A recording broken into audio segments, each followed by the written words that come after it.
Listo, entonces en la clase de hoy vamos a ver dos estrategias que la primera sirve para detectar discontinuidades y la segunda sirve para detectar líneas.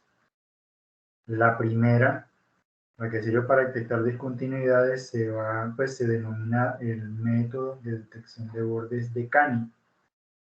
Y el segundo, el que es para detectar líneas, se denomina el método de la transformada lineal de Hooke.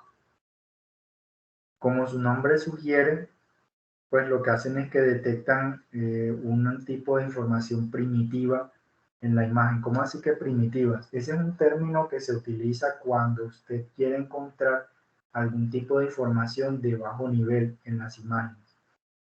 Digo de bajo nivel porque ustedes deben haber visto que, por ejemplo, cuando uno está haciendo caracterización, uno calcula un parámetro que puede ser muy complicado para obtenerlo. No sé si recuerdan, por ejemplo, cuando vimos la matriz de concurrencia, que entonces uno tenía que calcular las concurrencias y luego de la matriz de esa de concurrencia tenía que calcular un parámetro estadístico a partir de esa matriz. Entonces uno puede hacer estrategias muy elaboradas para calcular finalmente un parámetro, ¿cierto? Ahora, en el caso de las técnicas que vemos el día de hoy, ustedes se van a dar cuenta que a pesar de que son un poco laboriosas, son realmente simples, son estrategias simples. Y entonces el término primitiva termina siendo porque usted termina obteniendo información de algún tipo de forma o de algún tipo de patrón que es comparativamente simple en términos de la imagen. Entonces, les he llamado así técnicas clásicas porque esos algoritmos que vamos a ver el día de hoy no son nuevos, están rodando por ahí en la literatura hace más de 20 años. Entonces, pues digamos, no están lo más reciente del estado del arte. Sin embargo, se conservan vigentes. Usted en documentos del 2021, en revistas de alto impacto, usted se va a encontrar alusiones al método de detección de bordes de Cannes y a la transformada lineal de Hooke. Eso lo siguen utilizando. Eso permanece pues vigente al día de hoy. Vamos a ver entonces el primero de los dos, que es el método de detección de bordes de Cannes. ¿Por qué razón se propuso este método? Antes de que nos metamos como en materia con ese trabajo. Miren, el asunto es, piensen en el siguiente problema. Ustedes deben haber visto que, por ejemplo, compañías como Tesla tienen ya desarrollados sistemas de conducción autónoma.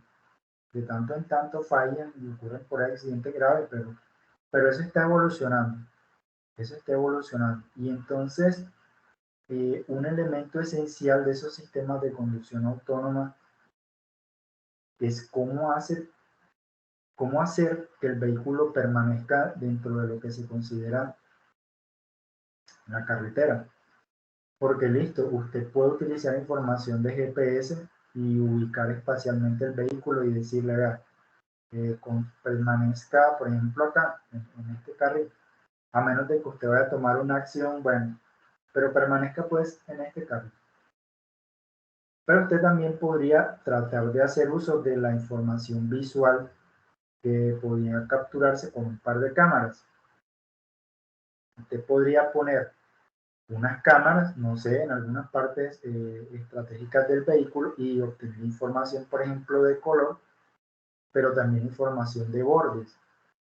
Por ejemplo, para tener alguna noción espacial en el marco que establecen, por ejemplo, estas dos líneas o estas que están acá y estas que se observan aquí, cómo mantener el vehículo posicionado al centro de ese carril. De acuerdo, entonces, si usted necesita calcular ese tipo de información en algún momento, además de información de color, pues por ejemplo, si quisiera determinar aquí dónde está la línea amarilla, usted necesita saber dónde están estas líneas que aparecen acá. Esas líneas, en el sentido estricto de la información de la imagen, son discontinuidades. Son discontinuidades porque es que resulta que usted tiene unos píxeles acá con determinada intensidad de gris y luego repentinamente cambian a este blanco. Y lo mismo sucede acá con este amarillo. Entonces, una vez que usted tiene determinado ese marco de referencia, una serie de actuadores, puede ser el sistema de dirección del vehículo, moverá el vehículo de modo tal que se mantenga en el centro de este carril, donde se utilizan sistemas a una versión muchísimo más pequeña para controlar cosas como la que les estoy mostrando en estos concursos de seguidores de línea que a veces muestran allá en el instituto cuando hacen la semana de ingeniería. Entonces en ese caso lo que hacen es que ponen el robot, el vehículo encima acá de una línea, en ese caso ponen una pista blanca y una línea negra o viceversa, y entonces hay dos sensores, uno al lado y lado de la línea. Cuando alguno de los sensores detecta que tocó esa línea, entonces se toma una decisión para que el seguidor de línea se mantenga en su camino y siga avanzando. En el caso de los vehículos es un poco más complicado, pues porque no hay un estándar en el que el vehículo tenga que estar encima de la línea, de hecho tiene que estar entre las líneas, pero pues se puede hacer uso de técnicas de visión para detectar dónde están, dar el marco de referencia al vehículo y entonces que el vehículo utilice esa información adicional a la geolocalización, ¿cierto? Entonces habrá un sistema ya que desde arriba le diga dónde está. Ahora, si usted quiere hacer una detección de cuáles son las discontinuidades, pues a usted le va a tocar hacer un sistema que sea un poco más sofisticado de que simplemente encuentre las discontinuidades. ¿Por qué razón? Porque es que esto acá son discontinuidades también. Estos son, porque usted venía acá con estas tonalidades y luego repentinamente cambió a estas. Estas también son discontinuidades, las fronteras de los árboles. Esto también, esto también lo es. Entonces, bueno, ¿cómo se hace en un principio para, cómo es que es? Para decirle a ese vehículo por qué parte debe circular? Nosotros vamos a ver una aproximación en la cual si a mí me dan un conjunto de discontinuidades, uno lo que hace es que selecciona, ¿cómo es que es? ¿Cuáles son los candidatos a ser las líneas más fuertes? Porque se supone que esas líneas más fuertes me descartarán de alguna manera información que no es relevante en mi sistema de detección. Vamos a ver entonces cómo logramos algo como eso con el método de detección de bordes de Canning. Ese método me debe entregar algo como esto. Miren, si esta es una imagen que se detectó utilizando las magnitudes del gradiente, que eso fue algo que vimos nosotros acá en la segunda unidad, procesamiento en el dominio del espacio, se supone que el método de Canning me entrega algo como esto. ¿Cuál es la principal diferencia entre esas dos imágenes? La principal es que esta es una imagen binaria. Esta es una imagen binaria, solamente tiene píxeles que se presume que valen 1 y 0, o 255 y 0. Es una imagen binaria. Además, observen ustedes que si nos ponemos a mirar, por ejemplo, acá al interior de la montaña y esto acá, fíjense que acá hay mucha desinformación que simplemente no saben. Vean, por ejemplo, esta información que aparece aquí. Información que se ve aquí, que presumiblemente está en el interior del vehículo, eso no se ve. Porque esa información fue suprimida de alguna manera para preservar esta línea que está acá, que se supone que es la discontinuidad más, por llamarlo de alguna manera, más evidente acá o más fuerte. Entonces, ¿cómo se hace para detectar esas líneas, esas discontinuidades que son las más fuertes, las más protuberantes? Vamos a ver, eso se va a hacer en una estrategia de unos 5 pasos, que son los métodos que utiliza el método de detección de bordes de Canning. Estas son las 5 etapas que tiene ese método. De esto que está acá, digamos, quien le haya prestado ahí un poquito de atención y haya leído, reconocerá estos términos que aparecen aquí. reducción de ruido y cálculo de gradientes. ¿Por qué utilizaría yo una etapa de reducción de ruido si lo que quiero es detectar discontinuidades?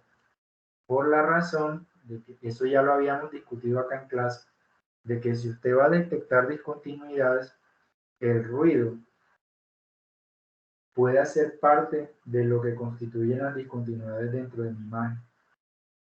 Entonces, si usted quiere detectar bordes, pero tiene una imagen ruidosa, su detector de bordes le va a terminar encontrando el ruido también y se lo va a hacer pasar como si fueran los bordes que usted está buscando. Pero usted realmente no necesita esa información de ruido. Entonces, ¿usted qué es lo que hace? Usted lo que hace es que le pasa una etapa de filtrado a su imagen, le atenúa el ruido y luego sí se va con el cálculo de la información de gradiente. Fíjense que es exactamente el orden que me están proponiendo aquí. Una vez que usted atenúa el ruido de la imagen, entonces ahí sí calcula la información de los gradientes. ¿Por qué la información de los gradientes? Porque es el método por excelencia, es el más fácil de implementar, está validado analítica y experimentalmente, es aceptado en la comunidad, a pesar de que eso lo propusieron hace más de 40, 50 años, todavía se usa la información del gradiente. Eso todavía lo utilizan. Entonces, en esas dos etapas lo que hacen es que le dicen, bueno, mire, los bordes que en principio usted debería considerar en su imagen son estos. Ahorita miramos un par de ejemplos en los que se ve cómo va quedando la imagen hasta este paso 2. Después usted va a decir, bueno, listo, dada esta información de gradiente que tengo, ¿cómo hago yo para empezar a filtrar lo que se supone que son los bordes más fuertes? Eso se hace entonces en las siguientes tres etapas, que sería una de supresión de no máximos. Este es un método también en la literatura muy conocido, lo utilizan en aplicaciones de preprocesamiento. Usted va y lo encuentra así, no maximum suppression, supresión de no máximos. Va a encontrar una etapa de doble umbralización en la cual usted va a decir, bueno, mira, me van a quedar estos píxeles, los que estén por debajo de este umbral, descartados, no los voy a tener en cuenta. Y luego pues vamos a terminar con una estrategia para seleccionar algunos píxeles que quedan dentro de los umbrales. Entonces, de forma general, estas son las etapas que involucra el método de detección de bordes de Cannes. Vamos a ver entonces el detalle de cada una y cómo se articula todo para producirme unas imágenes donde se detecten los bordes más importantes dentro de una imagen. Esa primera etapa ya nosotros vimos teoría de eso acá en el curso. No me voy a quedar ahí con eso mucho tiempo. Simplemente le voy a decir que es una etapa donde usted le va a pasar un filtro pasado a su imagen. ¿Cuál filtro exactamente? Generalmente se utiliza un filtro gaussiano. ¿Por qué razón? Porque es el filtro que se conoce, que es el que da mejores resultados y el que se implementa de manera, digamos, más eficiente.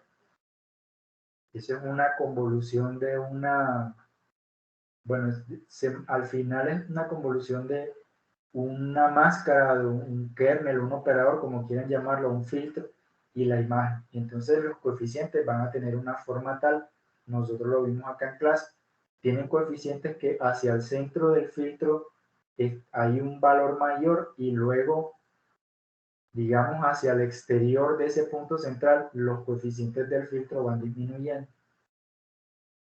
Entonces, la evidencia muestra de que una vez que usted sintoniza esos coeficientes, ese es el filtro que mejor resultados produce, mejores resultados que el filtro de medio y mejores resultados que el filtro de mediano. ¿Por qué lo utiliza? Por lo que les comentaba anteriormente, porque como usted va a detectar bordes, entonces para que no termine acentuando, haciendo más evidente la información del ruido. Esa es la función de la etapa de reducción de ruido en este algoritmo. Entonces yo cómo hago para sintonizarlo cuando esté trabajando. La respuesta es no se preocupen, porque cuando usted trabaje con una implementación del método de Cannes, eso va a estar por debajo de la mesa, en un segundo plano. A menos de que usted le exijan de que sintonice el tamaño el valor del sigma, porque un filtro gaussiano tiene una apertura tal, a menos de que usted le exijan eso, usted no se tiene que preocupar. Puede trabajar con los parámetros por defecto. Va entonces y trabaja con su filtro gaussiano o el que utilice su implementación. Si trabaja en MATLAB, usted puede consultar en la ayuda de la función con la que se implementa el método de Canny y ahí le van a decir, vea, por defecto, nosotros utilizamos un filtro tal, con tamaño tal y parámetros tal. Utilice eso por defecto.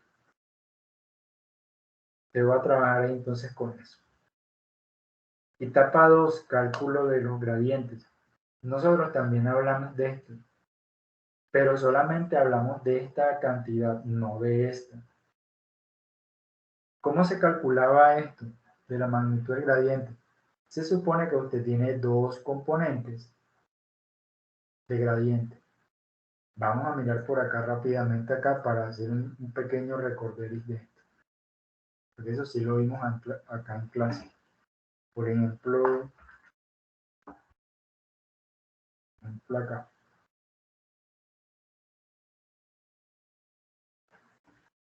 Por ejemplo, esto lo vimos nosotros acá en una clase anterior. Usted tiene una imagen que se llama A, tiene unos filtros que en un sentido estricto son unas matrices. Estos son los coeficientes. Esos coeficientes ya existen, están validados. Eso no hay necesidad de inventarse esos coeficientes. Ya eso está trillado pues, en la literatura de Computer Vision. Ya se sabe que esos coeficientes tienen un efecto doble de detectar los bordes y comportarse como una pequeña aproximación a un filtro gaussiano. Entonces le permiten detectar bordes y simultáneamente reducir un poco el ruido cuando te haga ese cálculo las componentes del gradiente G sub X y G sub Y. ¿Qué tamaño tienen G sub X y G sub Y? Son matrices del mismo tamaño de la imagen que usted está trabajando. En este caso, A. Si usted está trabajando con una imagen de 100%, las componentes del gradiente también son unas imágenes de 100%.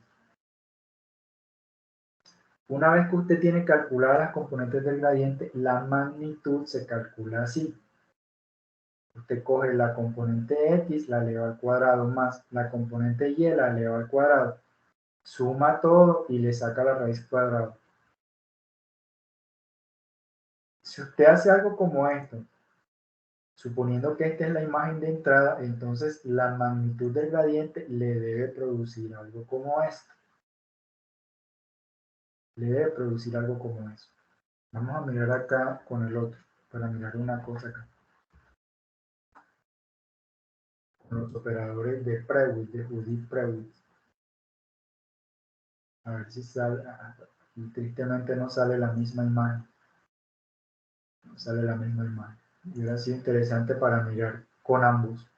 Pero bueno, en cualquier caso, esto es lo que usted va a obtener como magnitudes del gradiente. Antes, entonces usted pasa una etapa de filtrado. ¿Para qué? Para tratar de atenuar esto que aparece por aquí. Esto que son los bordes que no son los más relevantes. A mí no me interesan. A mí, ¿cuáles me interesan? O a usted, pues, le interesan estos, los bordes más representativos de la imagen. Los que tengan mayor intensidad. Esto por acá, no. Entonces, para quitar eso es que se pasa una etapa de filtrado pasado abajo. Ahora bien, les comentaba que nosotros solamente hemos visto este, pero esta cantidad no la hemos calculado. Y ahora sí la vamos a necesitar. Sí la vamos a necesitar. ¿Qué representa esto? Vamos a ver si encontramos una imagen ilustrativa para mirar eso. Image. A ver si nos sale alguna imagen como esta. A ver, vamos a ver si nos sale. No, no sale algo por acá.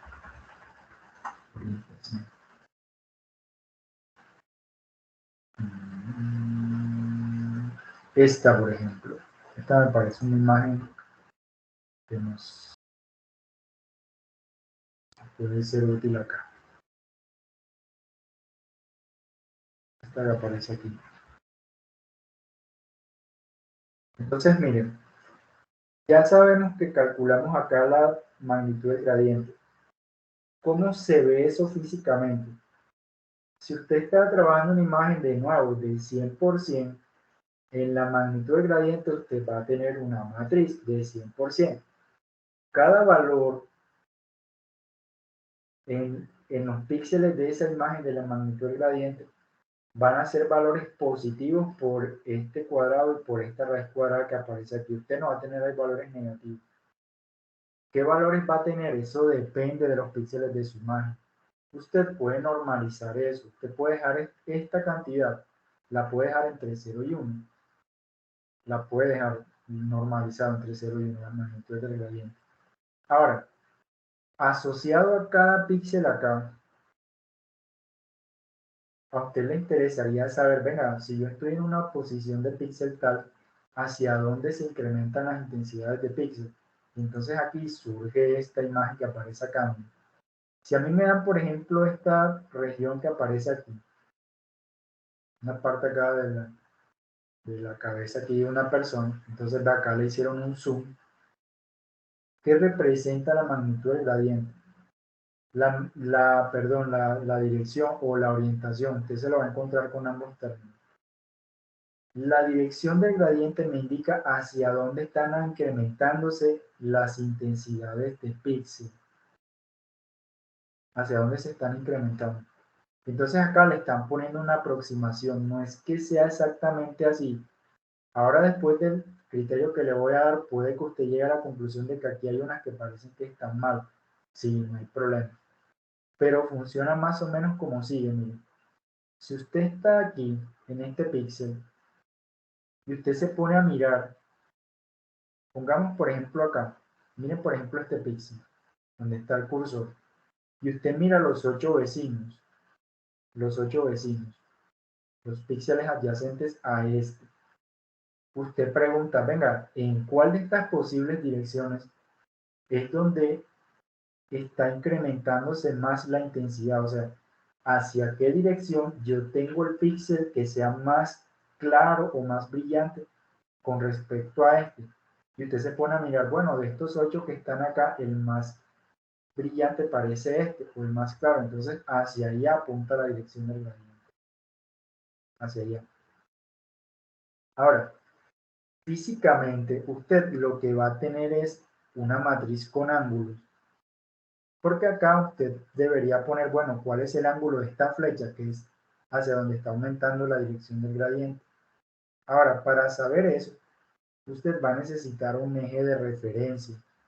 Usted va a necesitar, bueno, yo debo tener un plano cartesiano y cómo van a estar los ángulos. Van a estar en sentido horario o en sentido antihorario de las manecillas del reloj. Vamos a poner un ejemplo aquí rápido solamente para ver cómo terminamos la interpretación de eso. Suponga que usted tiene un plano cartesiano aquí, X, Y, asociado acá a este punto, y que sus ángulos se incrementan en el sentido contrario al de las manecillas del reloj. O sea, los ángulos se incrementan así, así. Entonces, si yo estoy acá, donde está el cursor, ¿qué ángulo representa más o menos esa dirección del gradiente ahí? ¿Qué ángulo está asociado a esa línea? Esa flecha, perdón. Más o menos.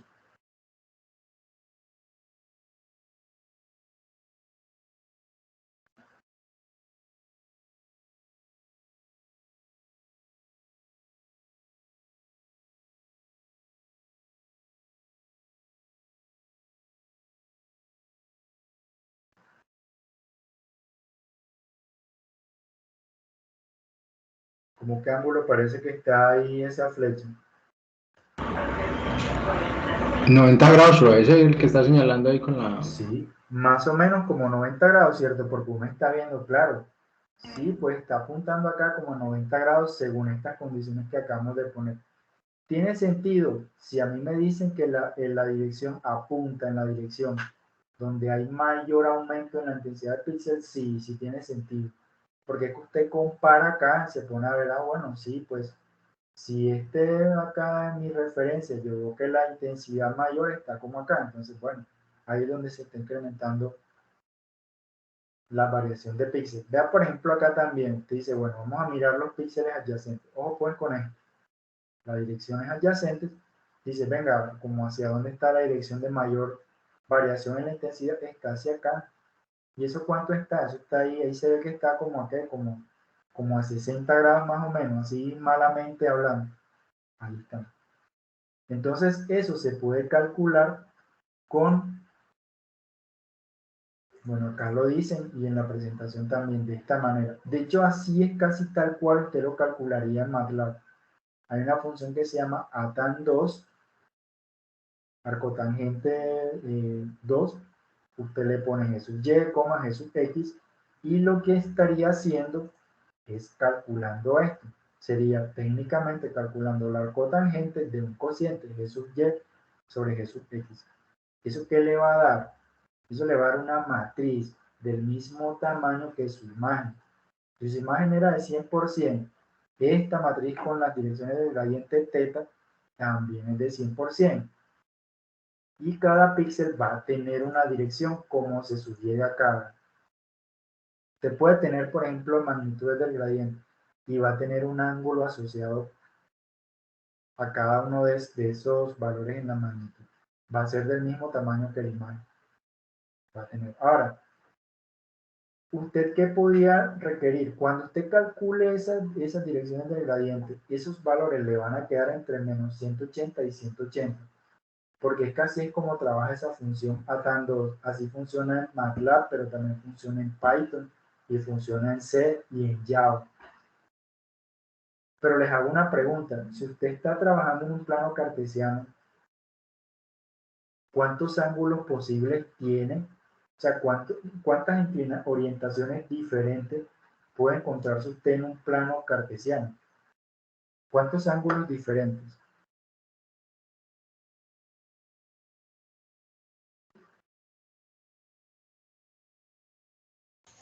Profe, 360 no. 360. Entonces, como usted, digamos, por convención le resulta más familiar eso, usted lo que puede decir, bueno, listo, si tengo mis valores entre menos 180 y 180, lo que hago es que le sumo 180. Y ya, y con eso voy a tener valores en el intervalo 0, 359. Es lo mismo que 1, 360, es lo mismo. Pues para no enredar acá mucho el asunto. Pero así funciona. Entonces usted lo que hace es que calcula esto, calcula esta expresión. La calcula así tal cual, le suma 180 y si quiere la redondea, pues la aproxima para que no le queden con punto decimal y le quedaría algo así como esto. Así le quedaría. De cualquier manera, para calcular el método de Canny necesito los dos. O sea, por una parte necesito la magnitud y por otra parte necesito la dirección. Ambos las voy a utilizar. Nosotros, digamos, por allá en la unidad 2 vimos solamente esto para detectar bordes. Ahorita vamos a ver la utilidad de esto. Vamos a ver entonces cómo cuadra eso en la etapa que sigue. Acá me están poniendo un ejemplo gráfico, pero acá me están dando un eje de referencia diferente al que yo les puse en la diapositiva anterior.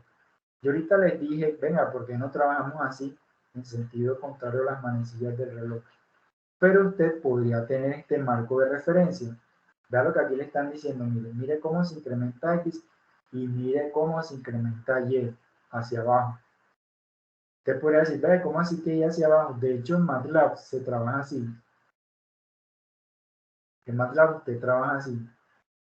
El Y, las coordenadas Y se incrementan hacia abajo. Y si quieren, hagan el experimento. Carguen una matriz en MATLAB, una imagen, y recorran con el data tree, con el data cursor, que ponen como una banderita para ver en qué ubicación espacial están y desplácense hacia abajo y verán que se incrementa la coordenada Y. Entonces, bueno, vamos a suponer que usted tiene estos píxeles que están acá, estos de color, están en la magnitud del gradiente. ¿De acuerdo? Y esto que está acá, estas flechas, es el valor que usted tendría para la dirección. O sea, acá me están de alguna manera mostrando la información de las dos matrices. Acá me están poniendo en gris la magnitud del gradiente. Y lo que está en naranja es lo que yo tendría en esa misma ubicación, pero para la dirección. Los necesito ambos para pasar a esta etapa de supresión de no máximos. ¿Cómo funciona? Entonces usted dice, bueno, vamos a suponer que yo estoy analizando este píxel en la magnitud del gradiente. Quiero mirar, si me hablan de magnitud, a mí me están hablando de valor. ¿De acuerdo? Si ustedes están diciendo, la magnitud de algo, a ustedes le están preguntando es por el valor de esa variable. Magnitud, sinónimo de valor. Entonces usted está acá en este píxel, pero usted también tenía esta dirección de gradiente, pi medio, o sea, 90 grados, véalo acá, 90 grados. Entonces, en el método de la supresión de no máximos, usted lo que hace es que dice, listo, voy a mirar en la dirección que me está indicando la dirección o la orientación del gradiente y voy a preguntar si en esa dirección el píxel siguiente y el anterior son menores a este píxel que yo quiero analizar. Vamos a ponerle valores por un momento, unos valores inventados. Vamos a suponer que la magnitud del gradiente aquí vale 20. Vale 20. La dirección del gradiente es pi medios. Y entonces usted aquí tiene, por ejemplo, 10 y 10. 20, 10, 10. Entonces usted, según la dirección del gradiente, usted pregunta, ¿este píxel es mayor que este y es mayor que este? Sí. Entonces, como es mayor que ambos, es un máximo en esa dirección, usted conserva ese píxel para una etapa siguiente. Vamos a suponer que acá tenía usted 10 y aquí tenía 20 y 20. Como en ese caso, cuando usted pregunta, este píxel no es mayor que los píxeles adyacentes en esa dirección, usted descarta ese píxel. Dice, no, ese píxel no es un máximo dada esa dirección. Entonces yo lo que hago es que lo elimino. Ya yo sé que no me importa lo que venga más adelante con el método de Kant, no lo voy a tener en cuenta. Lo descarto automáticamente. Y así hace usted con todos los píxeles dentro de la magnitud del gradiente. Todos, es absolutamente todos. Toca ventana deslizante para todos los píxeles. Si usted está en este píxel y la dirección del gradiente ahí es menos pi, o acá pi da lo mismo, 180, usted dice, listo. Voy a mirar entonces qué hay acá y qué hay acá. Y si este es mayor que sus dos vecinos en esa dirección, entonces yo digo, listo, ese píxel pásemelo para la etapa siguiente. Aquí también, vean. ¿Cuál dirección es esta? 135. Entonces usted pregunta, bueno, ¿será mayor que este y será mayor que este? Y si es mayor, listo, entonces pasa para la siguiente escena. Para la siguiente etapa. ¿De acuerdo? ¿Eso qué implica?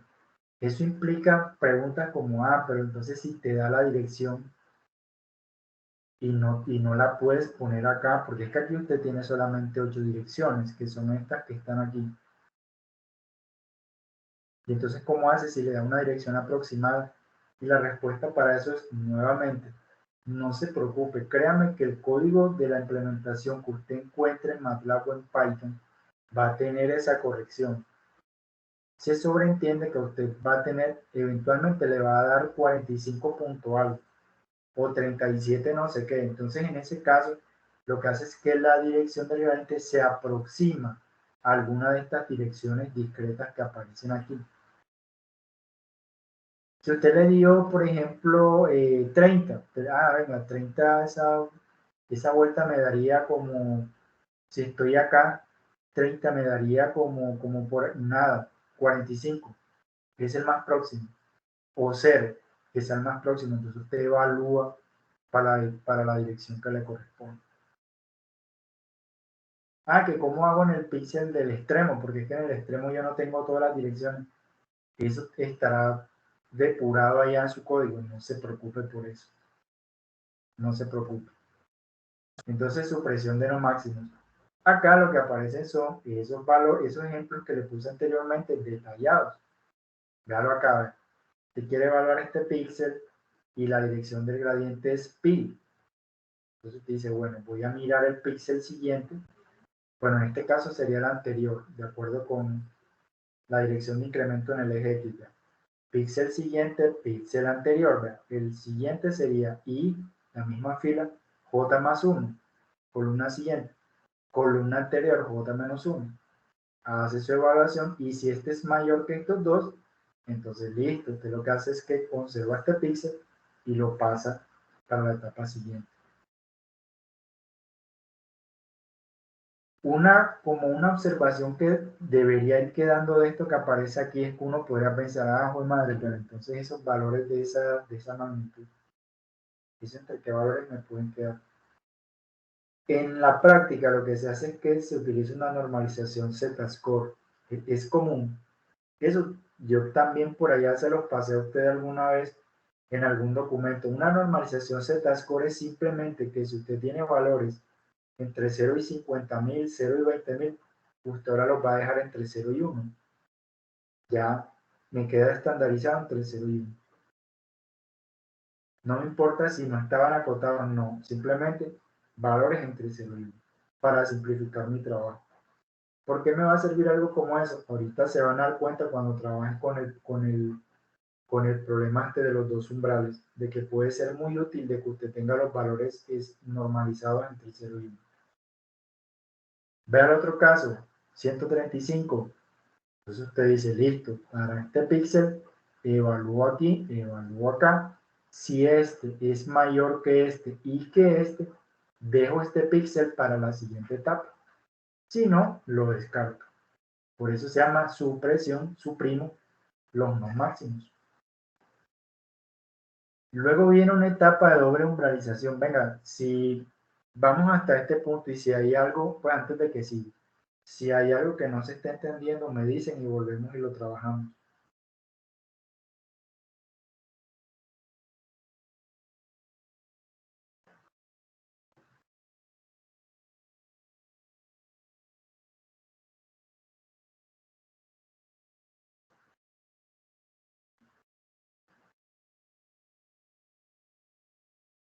Bueno, entonces listo. De la etapa anterior me quedaron los píxeles donde se supone que entonces para las direcciones del gradiente las intensidades son máximas. Ahora, por eso es que aquí se ve la utilidad de que yo ponga dos umbrales. Ahora voy a poner dos umbrales. Voy a poner dos umbrales. Perdón, ahorita les comentaba que porque era útil estandarizar entre 0 y 1. Vamos a suponer que todos los píxeles que me sobrevivieron de la etapa anterior están entre 0 y 1. Y entonces yo voy a poner dos umbrales. Esos umbrales van a ser 0.8 y 0.2. Por ejemplo, voy a poner esos dos umbrales. Como mi valor está entre 0 y 1, defino 0.8 y 0.2. Y voy a hacer lo siguiente. Píxeles fuertes son los píxeles que van a estar desde 0.8 para arriba. O sea, de la etapa anterior, todos los píxeles cuyos valores sean de 0.8 en adelante, entonces van a ser píxeles fuertes. Esos píxeles pasan automáticamente al resultado final que yo estoy buscando. Ya, o sea, no le hago más nada.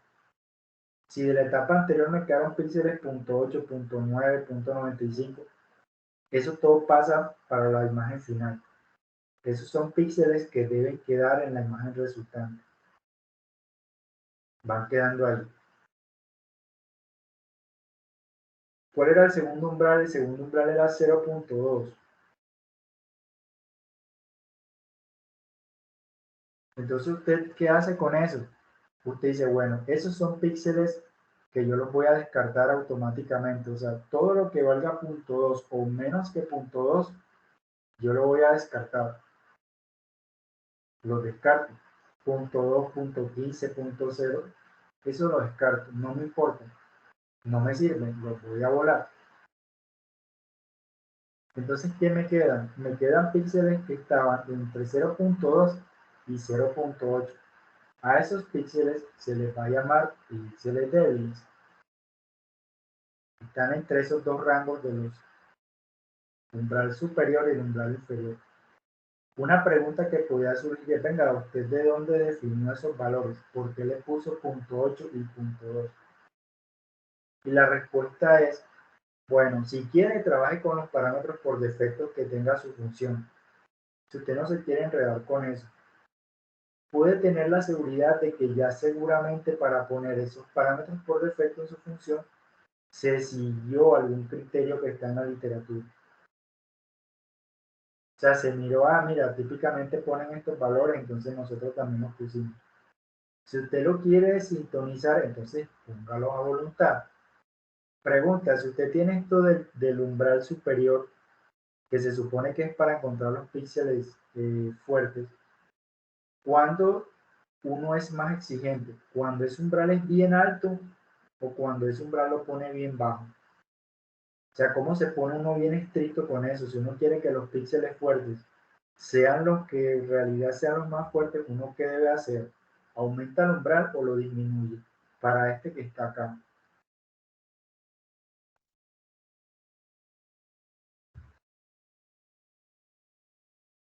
¿Qué debería hacer con ese umbral? ¿Aumentarlo o disminuirlo?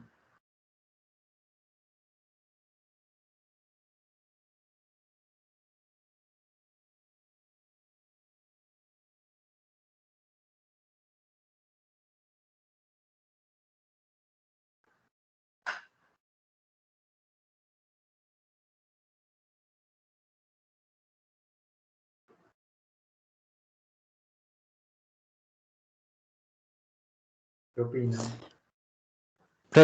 Será disminuir el umbral. Bueno, si usted lo disminuye, por ejemplo, para 0.8, que fue el ejemplo que puse, ¿qué tal que usted pone 0.7? Entonces significa que lo que valga 0.7 para arriba son píxeles fuertes. Usted podría bajarlo más, ¿verdad? 0.6, listo. Entonces, lo que esté por arriba de 0.6 son los píxeles más fuertes. Bueno, realmente es al contrario, debería subirlo.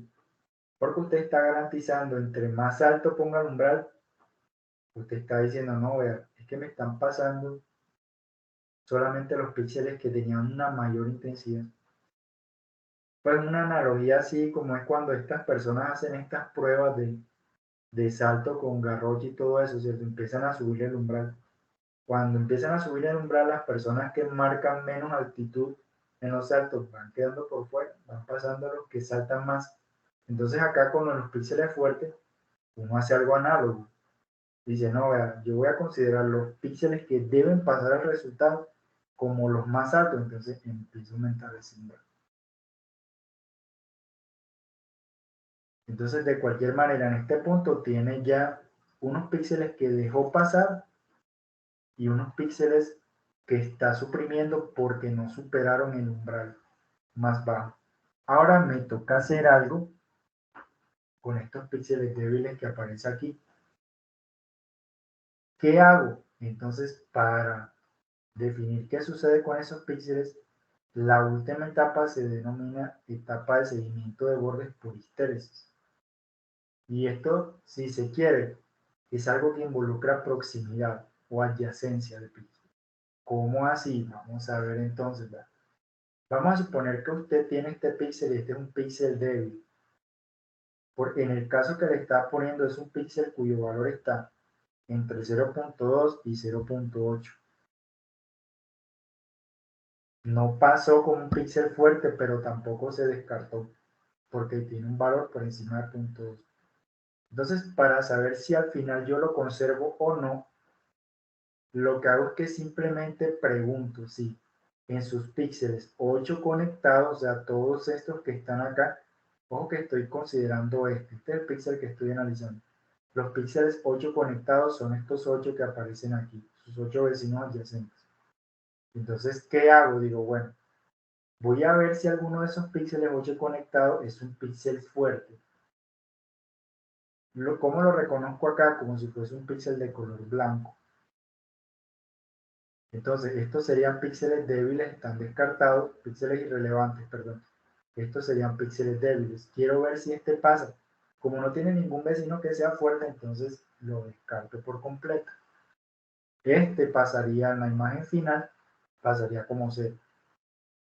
Si, por el contrario, tengo este píxel que aparece aquí y entre sus píxeles 8 conectados encuentro este, que es un píxel fuerte, entonces este píxel que estoy analizando lo dejo como píxel fuerte en la imagen final. Es como si le diera algún tipo de ayuda, por llamarlo así de manera coloquial. Y bueno, vamos a darle alguna ayuda. Pero entonces, ¿dónde va a salir esa ayuda? Voy a evaluar sus vecinos más cercanos y si se cumple un criterio de conectividad, entonces pues lo preservo. Ahora, otra pregunta, ¿por qué no los píxeles 4 conectados, los 8 conectados? Bueno, de nuevo, mire la ayuda de su algoritmo. Seguramente en su algoritmo tuvieron que considerar esto para que sea una buena aproximación del método de cambio. Pues tuvieron que surtir esta etapa que aparece aquí. Entonces allá le dirán, bueno, nosotros utilizamos píxeles 8 conectados o 4 conectados. ¿Cuándo sería más exigente? Si utilizo píxeles 4 conectados u 8. Si utilizo píxeles 4 conectados. Porque estaría descartando toda esta información. Esta de las diagonales. Solamente estaría considerando estos aquí. No me interesarían las diagonales. O sea que si estuviera pensando en píxeles 4 conectados, este píxel hubiera volado. Porque los 4 conectados serían estos, de norte, sur, este, oeste. No me interesaría esto. Entonces este píxel yo lo hubiera volado. Eso hubiera sucedido. Una vez que usted surtió todas esas etapas, ¿qué es lo que se espera? Lo que se espera, me voy a volver por acá, es algo como esto, que si usted partió con esta imagen, entonces llega a esto. Llega a una imagen final donde estos píxeles que sobrevivieron acá son los que definitivamente son, donde están las mayores intensidades, los que son los máximos en las direcciones que se evaluaron, los píxeles más fuertes. Fíjense entonces cómo ya no queda nada de esta información que se ve por aquí. Ya no se ve nada de esto que voló por aquí. Esto voló. Quedaron los bordes más representativos que son estos. Esta información que quedó por acá. Información más relevante fue la que quedó. Vea cómo no quedó nada de esto que está por aquí. No quedó nada de eso. Eso es lo que hace el algoritmo de detección de bordes de caña.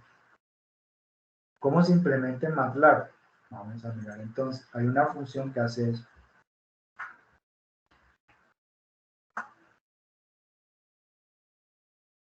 La función se llama each. Dar aquí no. Si usted le pasa la imagen simplemente, entonces pues el método trabaja aquí. Vea que tiene una parte acá que se llama el método. Vamos a ver entonces ese método. Ese método puede ser alguno de estos. Miren. Entonces mira que aquí aparece caña. Y vea lo que dice. Encuentra bordes buscando los máximos locales del gradiente ni. La función calcula la gradiente utilizando la derivada de un filtro gaussiano. Utiliza dos métodos para detectar bordes fuertes y débiles, incluyendo, bueno, esto acá, incluyendo bordes débiles en la salida si están conectados a bordes fuertes, que es lo que le acabo de comentar. Utilizando dos umbrales, el método de Kani es menos, se considera que es menos proclive que los otros métodos a ser afectado por ruido y más orientado a detectar los verdaderos bordes débiles. Y es pues lo que le estaba comentando ahorita, es lo que aparece ahí. Entonces, acá con esta función usted le pone y pues le pone each y le pone entre paréntesis, entre comillas, can, y el algoritmo le hace el cálculo de los bordes más fuertes, vea como aquí. Esa sería la sintaxis más básica. Usted le pasa each, la imagen con la que está trabajando, y le dice que trabaje con el método de can. Y pues aquí le queda. Vea que, por ejemplo, aquí está mostrando una comparación entre los bordes utilizando el método de Prewitt y el método de Canny. Y cuando hacen acá la comparación, mire, ¿cuál detectó más bordes? El método de Canny. Esto que aparece aquí. ¿Por qué? Porque además de que usted le pasó por allá una etapa para suprimir ruido, luego encontró los bordes, encontró los máximos, luego los bordes débiles los unió con los bordes fuertes para tratar de obtener los bordes más importantes. Mire el resultado. Esto es un montaje de las imágenes que se hallaron con ambos métodos. Ve lo que aquí le dice. W1, que es esta, y W2, que es el que salió con Prewitt. Entonces, pues usted calcula ahí su método de Canny. Y eso que devuelve la información de orden más importante de la imagen que usted estaba analizando. Y pues de forma general, ahí concluye esa etapa del método de detección de bordes de Canny. No sé si hay alguna pregunta ahí hasta este punto. Profe, esa función Edge utiliza Machine Learning, ¿cierto? Hasta este punto no, porque esto es básicamente preprocesamiento. Usted sí la puede utilizar para trabajar aprendizaje de máquina, pero si le incorporamos el método que vamos a ver ahora, porque es que realmente este método para reconocer dónde están los bordes no se lo hace por información de un entrenamiento. O sea, sería Machine Learning si usted le metiese información de ejemplo. O sea, usted le dice, bueno, mira, estos son bordes que encontré en otra imagen y entonces a partir de esta información usted concluye que esto es un borde que deba presentar. Pero realmente acá, en lo que estuvimos viendo acá nosotros, este enfoque, esto no es aprendizaje de máquina, esto es mero procesamiento de imágenes. Hasta este punto, pues, hasta este punto. Aún no es Machine Learning. Ah, ok, profe. Pero para utilizarla hay que bajar un componente en el MATLAB. No. Bueno, si usted tiene instalado el toolbox de procesamiento, no, porque esta función hace parte del toolbox de procesamiento esto. Each. Aquí le aparece, mire. Aquí de una vez le sale. Hace parte del toolbox de procesamiento de imagen. Si usted está trabajando en la versión online, la puede utilizar sin problema, porque ahí está ya todo instalado. Pero si la quiere utilizar en la versión local, necesita el toolbox de procesamiento. ¿Por qué lo necesita? Porque esta función, como acá le sugieren, se soporta en los operadores de Prewitt y de Sobel en un filtro gaussiano. Y para declarar eso, necesita funciones que hacen parte del toolbox. InFilter, por ahí una con la que usted podría hacer el filtro. La de supresión de no máximos, no sé si estará como una función así individual. Y bueno, la del gaussiano y la de las máscaras del gradiente. Esas hacen parte del toolbox de procesamiento de imagen. Vamos a ver si esto. Aquí aparece. A ver qué aparece aquí. Si alguna función, pero bueno, eso. Ah, sí, supresión de lo máximo. Bueno, pero estos son partes de. No están como funciones individuales de MATLAB, sino que está ahí como en segundo plano, pero listo. Sí, sí se calcula. Bueno. Bueno, vamos a seguir entonces acá con el siguiente método. El siguiente método es, ¿de qué se trata? Vamos a suponer que usted ya, por ejemplo, partiendo de esta imagen, usted llegó acá con Canny. Usted llegó aquí. Pero entonces, ahora sí, que es un problema típico de Machine Learning. Entonces usted dice, bueno, ya yo tengo esta imagen que aparece aquí. A mí me gustaría encontrar qué tipo de figura es esa. Me interesa saber qué figura es. Si quiero saber qué figura es, tengo que tener algún tipo de descripción de esa figura. Ya no me basta simplemente con que se vean los bordes. Sí, muy bacano que se vean los bordes, pero si yo quiero reconocer esa figura, la tengo que caracterizar. Si se la paso a una red convolucional, la red convolucional me desbarata esa imagen y me genera por allá un vector con quién sabe qué características. Pero me tiene que generar una representación. O si lo quiero hacer utilizando características extraídas a mano, o sea, yo mismo directamente calculo algo que me diga, vaya, esto es un rectángulo, para llegar hasta allá, entonces a mí me toca extraer una serie de características. ¿Cuáles son esas posibles características? Entonces, una posible estrategia, usted utiliza la transformada lineal de Hooke. ¿Qué hace esa transformada? Esa transformada lo que me permite hallar es cuáles son las ecuaciones de estas líneas. ¿Cuáles son las ecuaciones? Si yo quiero calcular la ecuación de una línea, entonces realmente lo que necesito para identificar esa ecuación es saber en qué espacio de representación estoy. Una forma es que usted esté en un espacio polar, o sea, donde tenga un radio y un ángulo, θ y ρ, y usted describe las líneas utilizando esos dos parámetros, un parámetro de radio, ρ, y un θ. Entonces, con esas dos informaciones, usted puede describir una línea. Porque así, aquí sí podría utilizar aprendizaje de máquina, porque es que usted podría decir, bueno, yo voy a representar esto que aparece aquí. Yo lo voy a representar con 4 ángulos y 4 valores de radio. Y se supone que si tengo una figura con más de 5 lados, los ángulos me deberían dar diferentes. Y los radios también. Ahorita vamos a ver visualmente cómo luce la transformada lineal de Hooke. Luce como un conjunto de funciones senoidales que se intersectan en unos puntos.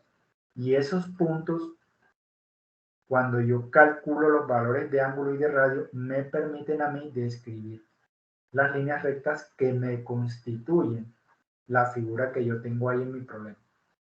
De eso se trata la transformada lineal de Hooke. Vamos a ver cómo funciona. Ya esto vuelve a ser preprocesamiento. Si usted tiene las ecuaciones de, de las líneas rectas que constituyen esa figura, usted podría hacer reconocimiento. Podría decir, bueno, voy a encontrar los ángulos entre esas líneas rectas. Y si encuentro que esos ángulos son rectos, en el curso de álgebra lineal uno ve cómo calcular el ángulo entre las líneas rectas. Si yo llego a la conclusión de que los ángulos son aproximadamente rectos, entonces sé que se trata de una figura rectangular. Si no, entonces se trata de otra figura. Y ahí sí, ya estaría utilizando una estrategia para reconocer, para darme cuenta cómo es una figura, para diferenciarla de otra. Vamos a ver en principio cómo se calcula la transformada lineal de Hooke. Para hacer algo como eso, vamos a empezar por aquí, vean. ¿Qué es esto? Es una matriz de puntos, son coordenadas XY, XY, XY. Así, entonces, coordenadas X, coordenadas Y. O sea, este es un punto en un plano cartesiano, 8, 7. 5, 2 otro punto, 9, 1 otro punto, y así. Voy a necesitar, por otra parte, esta ecuación que aparece acá. Esta ecuación que aparece aquí, le hago una pregunta, ¿cómo luce una función de este tipo, donde por alguna parte hay una función cosenoidal? ¿Cómo luce si usted grafica eso, cómo debería lucir?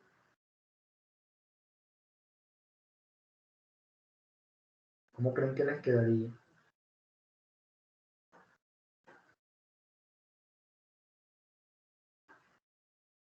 Como líneas rectas.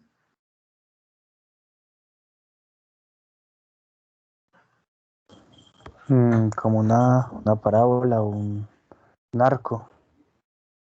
Bueno, va a lucir como una parábola si usted grafica poquitos puntos, pero si es una función senoidal, Eso le va a dar una función pues senoidal, o sea, como una curva que va oscilando alrededor del tiempo. Si usted coge y suma dos funciones senoidales, el resultado es otra senoidal. O sea que esto que están acá son funciones sinusoidales. Ahora bien, vamos a volver entonces al problema mío. Si usted tiene un punto XY y tiene esta ecuación acá polar, ¿qué puede hacer? Usted puede reemplazar los valores X y Y acá, X y Y. Y si quiere obtener funciones senoidales, lo que deberá hacer es ponerle valores al ángulo, al parámetro θ. Ese es el principio que utiliza la transformada lineal de Hopf. Vamos a ver entonces cómo funciona ahora sí. O pues con esto. Esta es la función general. Rho es igual a x coseno θ más y seno de θ. Vamos a suponer que tengo 8, 7, o sea, x8, y7. ¿De dónde salieron? De aquí, 8, 7. Estos son puntos en el espacio, en un plano cartesiano. 8, 7, 5, 2, 9, 1, así, son puntos. Ve acá 8, 7, mire, 8, 7. Es un punto en el plano cartesiano. El plano cartesiano. Asociado a ese punto, entonces voy a obtener esta ecuación en el espacio polar, en el espacio de representación polar, o también le llaman así espacio de representación de Hopf. Pensando acá en este problema de la transformada lineal de Hopf. Miren lo que sucede. Si yo tengo esta ecuación aquí, 8 coseno de θ más 7 seno de θ, yo puedo decir, bueno, le voy a poner valores a este ángulo y voy a ver cuánto me da Rho. Acá se le están poniendo valores al ángulo entre 0 y 180. Entonces yo, para este punto X, Y, cuando me paso a mi espacio de representación, vean lo que me sale, una función senoidal. Yo podría extenderlo hasta 360, pero me sirve así hasta 180. Si lo pongo hasta 360, lo único que va a pasar es que se repita la señal, porque esto es una función periódica, se repite hacia el infinito. Pero vean, para esta ecuación, vea la curva senoidal que me quedó esta curva senoidal. 8, 7. Vamos a mirar qué pasa ahora con el segundo punto, porque tenía más. Ahora viene 5, 2. Ahora vea lo que sucede. Mira. 5, 2. 5, 2. Entonces, de nuevo, ¿qué ecuación obtendría? Obtendría la ecuación sin Rho es igual a 5 coseno de θ más 2 seno de θ, que es esa que se ve ahí abajo.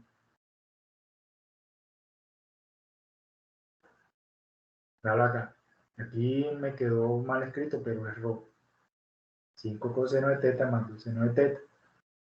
Cuando le pongo valores de θ entre 0 y 180, vea la función senoidal que obtengo.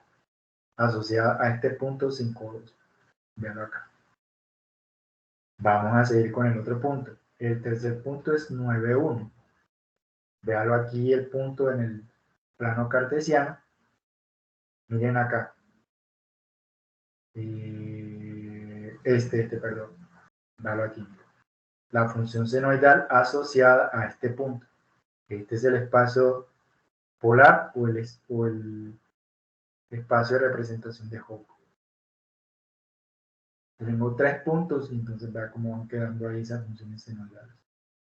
Cuarto punto, el verde, 6, 4, 6, 4. Entonces, mire, 6 coseno de θ más 4 seno de θ.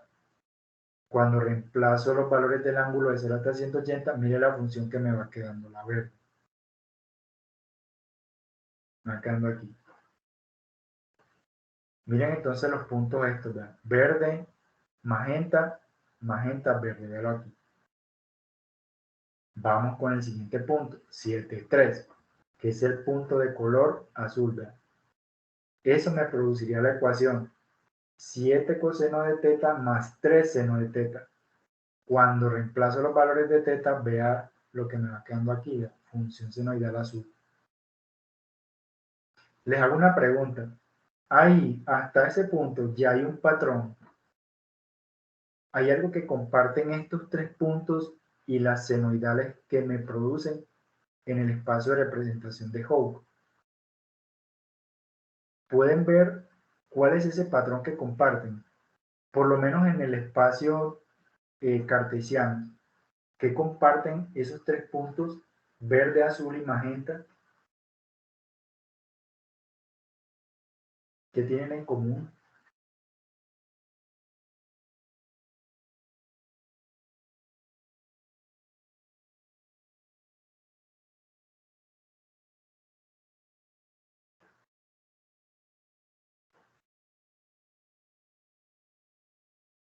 Porque tienen algo en común.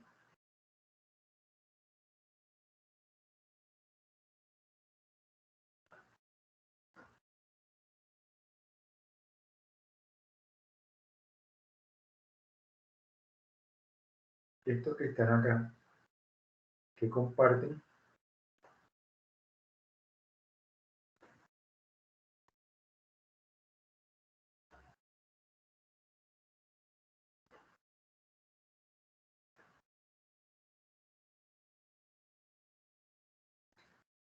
lo que comparten es que son colineales, miren, están sobre la misma línea recta.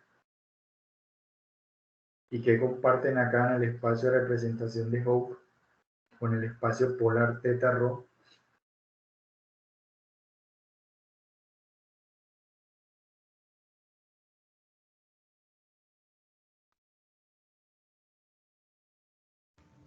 ¿Se intersectan en algún punto? ¿Qué? sí, se están cortando en este punto. Tienen en común de que todos cruzaron por este punto acá. Tres puntos colineales se asocian con tres funciones senoidales en el espacio θ rho que se cortan en un mismo punto. Mire qué pasa con el siguiente punto. 4, 6. Me produce una ecuación 4 coseno de θ más 6 seno de θ, cuya gráfica en el espacio polar me produce esta función que se corta con las otras tres acá. Listo. ¿Cómo funciona entonces el algoritmo de la transformada? Miren, esos puntos son colineales, ¿verdad? Si yo trazo una línea recta, ¿verdad? Aquí están, esos puntos son colineales y comparten que se intersectan en este punto, en el espacio θ rho. Entonces acá le dice, bueno, esos cuatro puntos que están ahí son colineales. Ahora, ¿yo qué voy a hacer? Yo voy a hacer lo siguiente. Como esto tiene que tener unas coordenadas asociadas, vean, aquí aparecen 44.7, 7.06. 44 para el ángulo, 7.06 para el radio. Recuerdan que partimos de esta ecuación que aparece aquí. Rho es igual a x coseno θ más y seno de θ. Resulta que yo puedo utilizar estos valores que están acá. Y puedo decir, bueno, el valor del ángulo lo voy a llamar θ Hooke, porque es en el espacio de representación de Hooke. Y el valor del radio rho, yo lo voy a llamar como mi parámetro rho Hooke, o rho sub h, rho y θ sub h si quieren ver. Yo puedo hacer lo siguiente, puedo despejar aquí y, mando esto a restar y luego divido todo entre seno de θ Hooke o θ sub h. Armo esta nueva ecuación que aparece aquí. Si yo tengo esta nueva ecuación, se puede demostrar de que si yo dejo fijos θ y rho y empiezo a cambiar los parámetros de x, ¿qué debería obtener? Debería obtener más puntos sobre esta línea recta. Debería obtener más puntos sobre esa línea recta. ¿Por qué razón? Porque si yo hubiese empezado desde los puntos y estuviesen sobre esa línea recta, me hubieran dado funciones senoidales que pasaran por este punto, θ rho. Entonces yo lo que hago es que me devuelvo, digo, listo, entonces como usted tiene acá lo intersecto, voy a generar la ecuación que me produce senoidales que se cortan acá y que se asocian con puntos que son colineales. Y eso es el resultado final que usted espera con la transformada lineal de Hooke.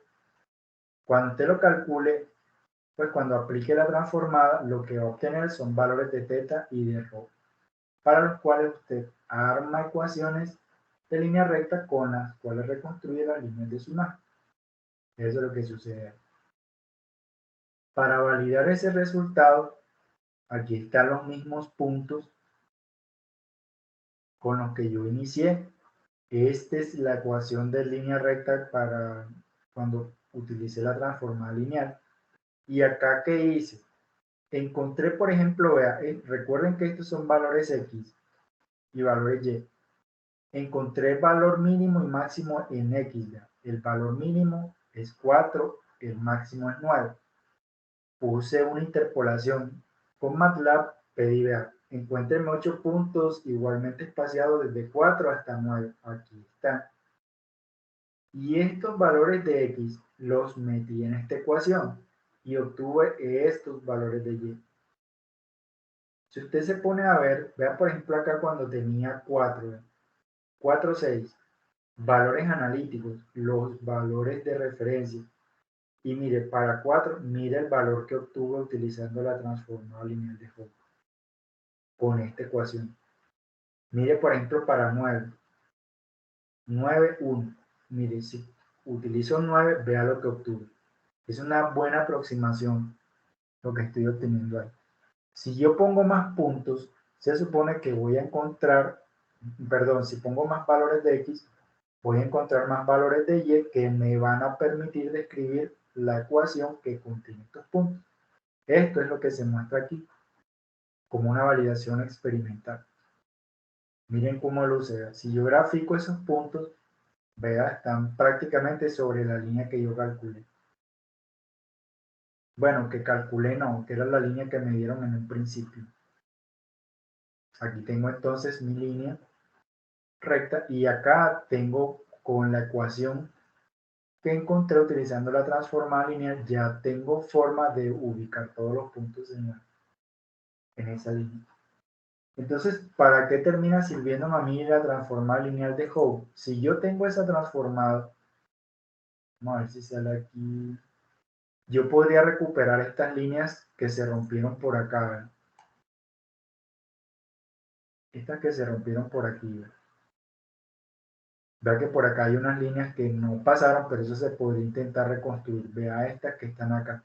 Se podrían intentar reconstruir. Entonces, eso es preprocesamiento. Pero, si usted se pone a calcular cuáles son las ecuaciones de esas líneas y saca como características los valores del ángulo, usted se va a encontrar una manera de describir esta imagen. Porque si usted tiene puros valores que son 90 y múltiplos enteros, entonces usted puede decir, seguramente en esa imagen la mayoría de las líneas estaban inclinadas en ángulos así, en ángulos múltiplos enteros de 90. Y si tiene círculos, entonces, no voy a encontrar, entonces hay casi puntos que sean colineales. Puedo intentar describir una imagen utilizando el transformado de Hopf.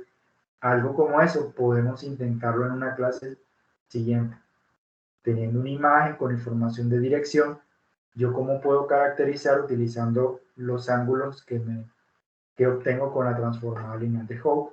Y ahí sí estaría dando el salto hacia un problema de visión artificial, no solamente quedándome en el problema del preprocesamiento. Entonces, bueno, ahí tengo mi reconstrucción. Este es un resumen de cómo funciona la transformada lineal de Hopf.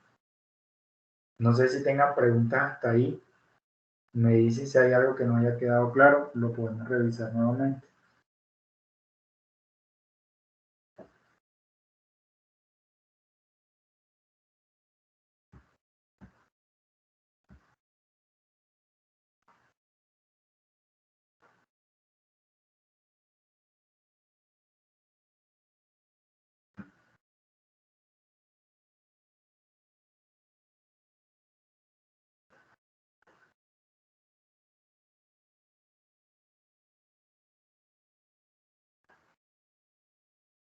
Bueno, listo. Entonces vamos a hacer lo siguiente por acá.